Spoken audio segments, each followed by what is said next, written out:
বিসমিল্লাহির রহমানির রহিম।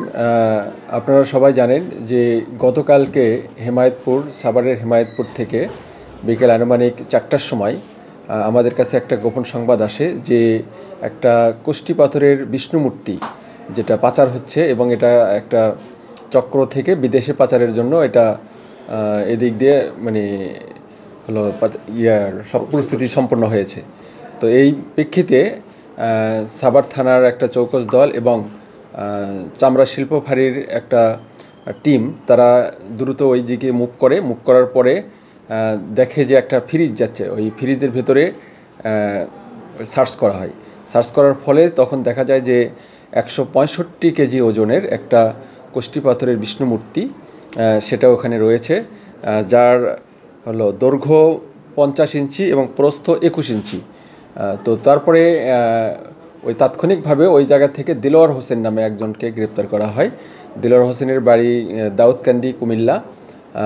এই সাভারে সে থাকে, কিন্তু সে মূলত আমিন বাজারের একজনের কাছ থেকে সে এটা হস্তান্তর করে, মানে তার কাছ থেকে নেওয়া হয় এবং সে ওটা নিয়ে অন্য আরেকজন পার্টিকে দেবে, অর্থাৎ এক চক্র এক হাত থেকে আর এক হাতে চলে যাবে, এরকম করে সেটা মানে বিদেশে চলে যাবে।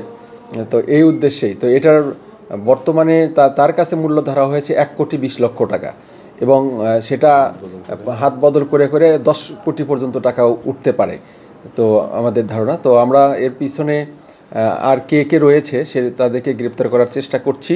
এখন পর্যন্ত একজন গ্রেপ্তার রয়েছে দেলোয়ার। এই মূর্তিটি কোথা থেকে কোথায় নিয়ে যাচ্ছিল? এখন তাকে আমিন বাজারে তাকে বলা হয়েছে, আমিন বাজার থেকে তাকে অন্য একটা পার্টি দিয়েছে, সেখান থেকে সে ইন্ডিয়াতে নিয়ে যাবে মূলত। হ্যাঁ, সে বলছে মিডিয়া, কিন্তু সে মিডিয়ার মূল মানে কোথা থেকে আসছে সেটা আমরা এখনো খুঁজে বের করিনি, খুঁজে বের করবো শীঘ্রই।